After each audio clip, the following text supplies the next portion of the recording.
So, bukod sa nga pagsasampa ng kasong graft at plunder kay Sara, mamaya na yun, dito muna tayo sa anomalya.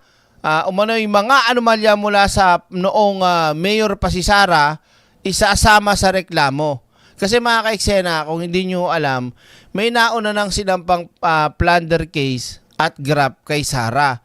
At doon nakapalaob yung confidential funds at yung may nauna na kasi. Kaya lang, well, syempre, nag-iba na ng tawag dito, naipasa na sa ombudsman.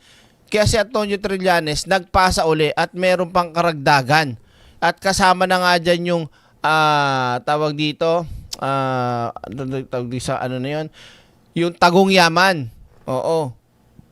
At saka yung, ito nga, yung nung siya ay, nung siya ay mayor pa lang. Kasama yan sa ilalagay dun sa isasampang kaso. Boom!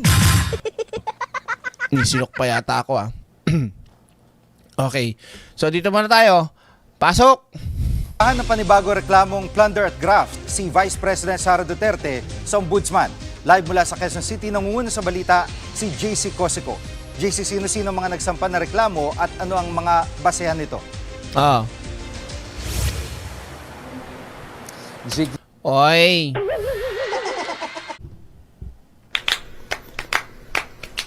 Barbilat, Barbilat, Barbie, Barbie, Barbie, Barbilat, Barbilat, Barbie, Barbie, Barbie, Barbilat, Barbilat, Barbie, Barbie, Barbie, Barbilat.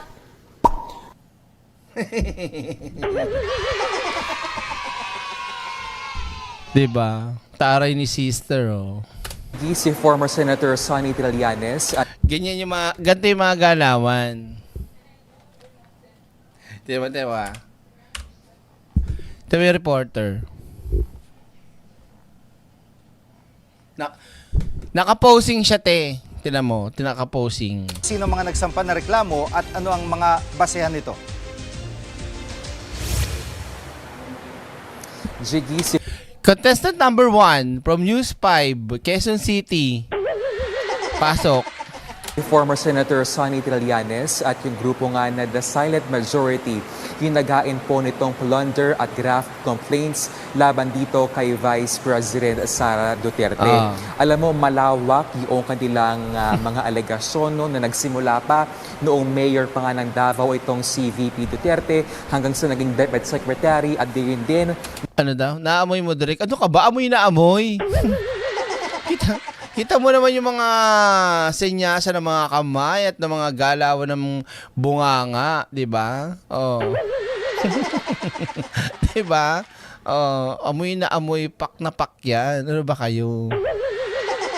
nung maupo siya bilang vice-presidente po ng bansa. Kabilang po dyan is itong sinasabing mali o manong paggamit ng over 600 million pesos na halaga ng confidential funds ng OVP at ng DepEd at yun pong 2.7 billion pesos na halaga. Ano daw? Naka-Apple Watch yan, direct ha? O bakit? O, may Apple Watch din ako. Ayan o. Magkano yan? 300. Saan niya nabili? Sa ano, tag dito? Sa DIY. Boom! Meron sa DIY kaya niyan, yung parang Apple, pero Android yun. O, bakit? Halaga ng confidential funds ng Davao City. Inungkat din po yung umano'y katiwalian sa 8 billion pesos na halaga ng umano'y overpriced na laptops. Akala yata ni Sara, tapos na yon. Akala niya yata noong nakaraang taon, tapos na yung mga ganto-ganto sa kanya. Eh, hindi nga nasagot at nalinawan dyan eh. Inumin mo, Sara, oh. Biruin mo yan, overpriced laptop, tapos yung panunuhol mo, 'di ba? Yung confidential funds, 'di ba? Yung malversation ng documents, 'di ba? Pamimiki. Yan to si Sara na to, akala niya ganun-ganun lang yun eh. 'Di ba? Ano pa? 12 billion pesos na halaga ng COA disallowances at 7 billion pesos na halaga ng unliquidated cash advances noong siya nga ay kalihim pa. Tignan nyo katinding magdarambong to si Sara, no? Biruin mo, 7 billion mga kaiksena. 'Di ba? Unliquidated cash advance sa DepEd. Sara, inumin mo. Hayop ka rin eh. Boom! 'Di ba? Oh. Ano daw, na-like na po ako. O sige, salamat. Ng DepEd. Inakusahan din po itong si VP Sara ng graft at gross incompetence dahil halos 200 classrooms lamang ang naitayo. Ano? Boom! Sabi nga nila sa Ilocano ba to, o kinana mo, 200 lang. Sara naman! Ang kapal naman ng mukha mo, meron ka pang ano nga yun, yung tinatag niya sa DepEd. Matatag. Putik matatag. 200 lang? Boom! Ang laki ng budget mo sa DepEd. 200 lang nagawa mong classroom. Punyeta ka, Saro. Si Pangulong Bongbong Marcos nga ilan napatayo na. Kinanam ka, Sara. Boom! Niloloko mo yung mga Pilipino talaga eh. Ito naman mga didishit na to. Tanga-tanga talaga eh, no? Uto-uto. Visit. Tapos, Duterte pa rin. They will not ng bayan eminent. Bobo. Duterte daw. Iraulo nyo. Diba? Ginuguyo na nga kayo ng sobra-sobra. Wawawan! Duterte pa rin! Mga baliw. Bahala ka sa buhay nyo. Oh. Of the target na higit 6,000 po na classrooms. Ito Target 6,000? Napatayo lang 200. Ako bigyan nyo ng perang ganyan. Ubusin ko lahat talaga sa pati puno, lalagyan ko ng classroom. Boom! Bakit sa puno, Direk? Aba, ang presko nun. Pag nagpatayo ka ng classroom sa puno, may mga ganong classroom kaya, di nyo ba alam yon? Di ba? Saya-saya no, nag-i-school kayo sa taas ng puno. Kung ako nilagay nyo dyan, kahit sabihin mong wala akong aral, di ako abogado, di ako graduate, turo nyo na sa akin yung lahat ng mga dapat gawin. Ubusin ko lahat sa classroom, lahat yan eh. Gusto nyo pati bahay nyo, gawin ko classroom eh. Boom! Pag hindi lahat ng bahay sa Pilipinas, gawin natin classroom yan eh. Tapos si Sara 200 lang, ukinana ka talaga, Sara oh. Nyeta ka. Chururut to sock, bleh. Are you having fun? Charot. Game. Tuloy tayo. Direk, walang kwenta ang matatag. Curriculum, pahirap lang. Siya ang matatag. Matatag magnakaw. Boom! Oh. Ito rin daw pong kanyang sinasabing public meltdown ni VP Sara noong 2024. Yan. Akala rin niya tapos na yung ganyan. Tingin nyo, yung ganyan, hindi yan na pwedeng makasuhan sa ginawa niyang ganyan. Psst. Kala ni Sara, tapos na ang lahat eh, no? Puno ng Direk? Puno ng balete. Tatayuan ko lahat ng puno. Puno ng nyog, puno ng balete, puno ng nara, puno ng santol, puno ng ipil-ipil, puno ng papaya. Boom! Oo.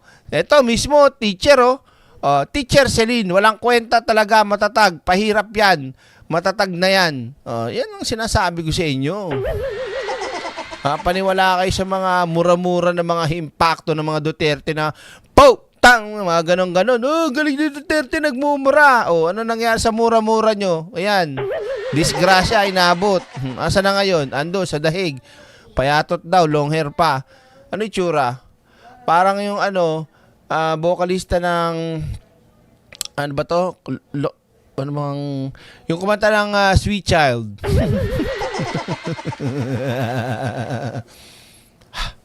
For sa ilang press conferences ay considered din daw na betrayal of public trust at pagiging unfit nga to hold public office.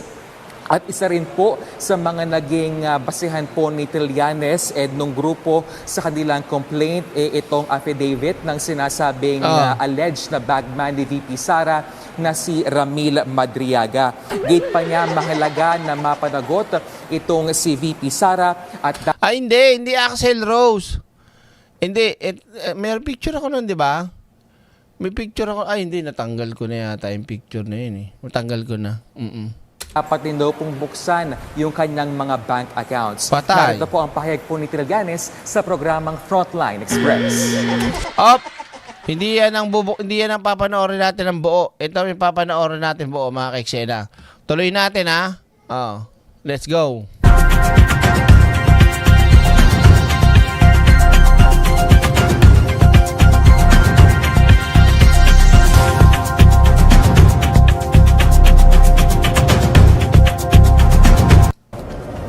Good evening. Vice President Sara Duterte is facing plunder and graft complaints over the alleged misuse of her office's confidential funds. Former Senator Antonio Trillanes IV and members of civil society group The Silent Majority lodged the complaints before the Office of the Ombudsman on Wednesday, Yan o, pangalan mo yan, Sara. January 21. The complaints against Duterte were filed for her possible violation of several laws, including the Plunder Law, the Anti-Graft and Corrupt Practices Act, and the Anti-Money Laundering Act, among others. In a statement, the Silent Majority founder Jocelyn Maria Acosta explains that the newly filed complaint builds on an earlier case involving the alleged misuse of confidential funds submitted by civil society groups in December 2025. She says the new complaint covers alleged irregularities during Duterte's terms as Education Secretary and as Davao City Mayor. This includes claims that Duterte received money from individuals linked to the illegal drug trade. In a separate interview, Acosta compares the amount Duterte supposedly misused to the billions lost in the flood control scandal. Pinapakita ng complaint na ito na una, ang kabuuang halaga ng mga nilimas o niwaldas ni Sara Duterte ay maihahanay sa mga pinakamalalaking flood control scandal.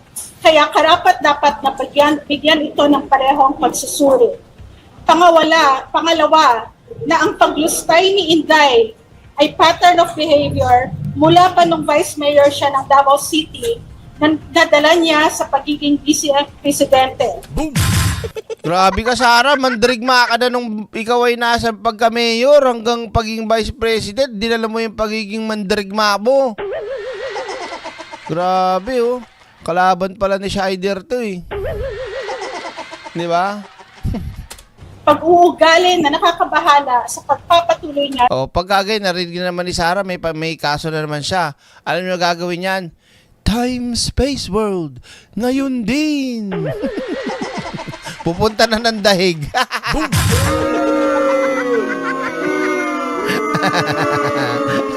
Malamang gano'n naman si Sara eh. Pagka may mga ganitong kaso, mga issue na mabigat, tas hindi niya kaya sagutin, malamang ang takbo nun, time, space, world, ngayon din. Sige, makasige. Tatakbo na sa airport yan. Papunta na ng dahig yan. Hindot yan eh. Di ba? Tuloy tayo. Sa kanyang posisyon bilang pangalawang pinakamataas na opisyal ng bansa. The complaint also asks the Ombudsman to recommend Duterte's impeachment to Congress and initiate criminal proceedings. The complainants believe the Vice President's reported actions fall within the grounds under Article 11 of the 1987 Constitution. According to Trillanes, the filing of complaints against Duterte will supposedly further expose the Vice President's true nature. Ang primary reason kung bakit popular pa rin siya ay dahil hindi kilalang lubusan ng mga Pilipino yung tunay na pagkatao ni Sara Duterte. Tama. Kailangan malaman ng mga Pilipino yan. Kasi ang pinapakita lang ng mga hindot na mga Duterte at ng Duterte supporters nila, kesyo mabait daw, kesyo masipag. Paano masipag? Diba? Paano naging mabait yan? Diba? Mapagkakatiwalaan. Madrigma nga eh, diba? dahil talagang binabaha nila ng fake news at mga trolls nila yung social media na naging pangunahing source ng impormasyon ng mga kababayan natin. Interior Secretary John Vic Remulla says resigned ako Bicol Representative Zaldi Cor. Hindi dyan tuloy, hindi dyan. Cut na, iba na yan. Balik tayo dito. Saan na yun? Yan. O, tuloy tayo. Sinabi ni dating Overall Deputy Ombudsman Karandang noong 2018, I think, or 2017, sinabi niya na may ganong bilyong-bilyong halagang pumasok sa accounts ni Sara Duterte. Pero ang ginawa ni Duterte, tinanggal niya itong nag-iimbestiga sa kanya. Kaya nabaon na sa limot itong issue na ito. Kita nyo mga kaiksena kung gaano kahayop mga demonyo yung mga Duterte. Di ba? Tapos ipinapasa nila kay Pangulong Bongbong Marcos na ganun ang gawain. Sila yung may gawain na ganun. Pag naiimbestigahan sila, kapag may ipit sila, kung sino yung mga yung tinatanggal. Di ba? Inaalis sa pwesto. Kagaya nun sa BOC, sa magnetic lifter, di ba? Tama ba? Yung nag-report nun, anong ginawa? Dahil nalaman na nabisto sila doon sa shipment na yon, tinanggal. Boom! Tapos alam ko papapatay pa, di ba? Yup talaga yung mga Duterte. Kanina ba yung magnetic lifter? Tanong mo kay Digong. At JC, may payag na ba ang kampo ng Vice Presidente dito sa sinampang reklamo laban sa kanya? Jiggy, wala pang ang statement itong kampo ni VP Sara, but earlier she denied these allegations. At tinawag rin yan na fishing expedition yung Fishing expedition, ano? Fishing expedition, Sara. No, pero takot na takot ka. Kaya pala. Paano naging fishing expedition? Bakit di mo masagot yung maharap at di mo tawag dito masoplak si Trillanes, 'di ba? Husko. Doon sa hearing ng Quadcom, Tricom na kung saan may pa-waiver pa yung tatay mong karton. Biglang ma'am. Pipirma ako. Anong kapalit, ma'am? Sasampalin ko siya sa publiko. Ano, ma'am? Pipirma ako. Sasampalin ko siya. Mr. Former President, hindi na po natin kailangan niya. Hindi, sabi mo. Sasampalin ko. Sabi ni Trillanes. Sige, halika. Esaos, lolos mo. Pagkatapos nung nangyari na yun, bigla nagkaroon ng interview. Nag-iba si Digong. Ma'am, dapat hindi lang ako, ma'am. Dapat sila din lahat.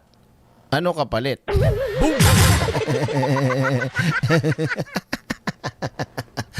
pagsasampa sa kanya noon ng reklamong plunder din at graft along with officials ng OVP at DepEd because noong December naghain din po ng kapareho pong reklamo itong civil society organizations dito rin po sa Office of the Ombudsman kaugnay po ng maliring paggamit umano ng confidential funds ng OVP at DepEd.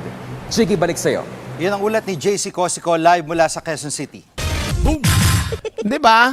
Ay, nako. So, nako mga kaiksena. Ganito yan. Correct me if I'm wrong na lang So, ang mangyayari mga kaiksena doon, nag-file na ng tawag dito. Wait lang. Wait lang. Ba't nandiyan pa yan? Wait lang Nagsampa na. Hindi agad yan tawag dito, gugulong. Kumbaga, magkakaroon pa yan ng maraming pagdadaanan pa. Kaya umasa tayo na sana mabilis na maproseso tong final na to. Kasi ako lang para sa akin to itong pagkatapos ng kanyang 1-year bar na sa impeachment, ako nakakakutob ako na may gagawing magic yung kampo nila Sara na may magpa-file na kakampi nila para umano ulit tag dito, para masabihin yun. Halimbawa, yung kaalyado nila magsasampa ng impeachment para kay Sara. Tapos ang mga grounds ay gagawing walang kwenta. So, pag yun pumasok, naunahan ng mga Duterte, halimbawa, gusto talaga magsampa ng impeachment, kunyari, sila Trillanes, uunahan ngayon si Trillanes. Pag naunahan yan at yun ang pumasok, wala na. Kasi gaganon ulit mangyayari niyan. Yung ginawa na ibubuid ulit yung mga magsasampang iba. Kung sino lang yung pumasok. Kaya delikado Kaya dapat nakaabang talaga kagad yung mga magpapail ng totoo ng impeachment kay Sara. Kaya maganda tong ginawa ni Trillanes. Kung makalusot sa impeachment, at least dito may nakareserba pa na matinding kaso para kay Sara Duterte. Yan ang kagandahan dyan. At least may nakaabang pang kaso. Boom! Pero mas maganda sana, wag silang maunahan na mag-file ng impeachment para kay Sara o masabotahe ang pagpa-file ng impeachment. Yun lang ang dapat maiwasan dyan. Okay? Boom! Sa mga kaiksena, ito ang nakaw na sandali. At dito na muna natin mga kaiksena, puputulin ang ating live stream at mamaya pipilitin ko makapag-live pa pagkatapos makakuha tayo ng nakaw na sandali ulit. Kaya abang lang kayo, kahit hating gabi, I will try my best na makapag-live. Pero sa ngayon, dahil kailangan mag-prepare sa bahay at kailangan mag-ayos dito sa bahay at may baby, kailangan unahin muna. Maraming salamat mga kaiksena at sa lahat ng mga moderators natin dyan. Magkita-kita tayo at alam ko marami nang naka-live ngayon na pro BBM vloggers na pwede nyo nang puntahan at panooran. Suportahan lang tayo mga kaiksena. Maraming thank you and spread the love and spread the words and spread of me. Maraming salamat. Ito po yung lingkod, Direk Freddy Valera, nagsasabing maganda ako, bayan. Thank you so much. And kita-kita po ulit tayo later. Bye. I love you all. Thank you so much. Pasok. Yeah. Mic check. Kwento to ng kapangyarihan na naligaw. Yan. Bisero siya, di ko nakikita astang busy lagi. Pero trabaho niya parang laging may delay. Kaban ng bayan, parang nakaw sa gabi. Swipe dito, swipe doon, walang resibo, okay. Habang bayan naghihintay ng aksyon, siya may pa-interview, may pa-global na eksena. Suit na plantado, salita'y iskripto, pera output wala, presko lang ang meron. Hindi pawis ang puhunan, kundi exposure. Mas kilala sa camera kaysa sa serbisyo. Bisa sa biyahe, hindi sa opisina. Trabaho na pag-iwanan sa pila ng visa. Habang oras ng bayan, unti-unting nauubos. Naglilibot ibang bansa na naman ang focus. Deadline lumilipad, parang eroplano. Attendance niya, laging out of the country status. Mangiting malamig, kalkulado ang galaw. Parang chess, pero ang tinatamaan taong bayan. Empathy siya zero, pero clear mataas. Umiiyak ang masa, sagot niya soundbite lang. Kung konsensya'y timbang, kulang sa kilo. Kapangyarihan sa kamay ng taong walang hilo. Sa tama at mali, pareho lang ang tunog. Basta spotlight andyan, tuloy ang ikot. Hindi lahat ng nakikita ay may puso. Hindi lahat ng babae leader, minsan uso. Bisa sa biyahe, hindi sa opisina. Mas madalas sa abroad kaysa sa problema. Sa krisis ng bayan, tahimik ang linya. Pero sa international mic, siya ang bida. Biyahe, hindi sa opisina. Mas madalas sa abroad kaysa sa problema. Sa krisis ng bayan, tahimik ang linya. Pero sa international mic, siya ang bida. Hindi to tungkol sa pangalan o mukha. Kwento to ng upo ang ginawang entablado. Kapangyarihang walang konsensya. Trabahong pinalitan ng eksena. Bisa sa biyahe, tandaan ng leksyon. Ang posisyon, hindi passport sa ambisyon. Kung servisyo'y tinamad at bayan ng lugi. Sa huli ang masa ang mag-judge na parang jury. Yeah, ang leader, hindi gala ng gala. Magtrabaho ka.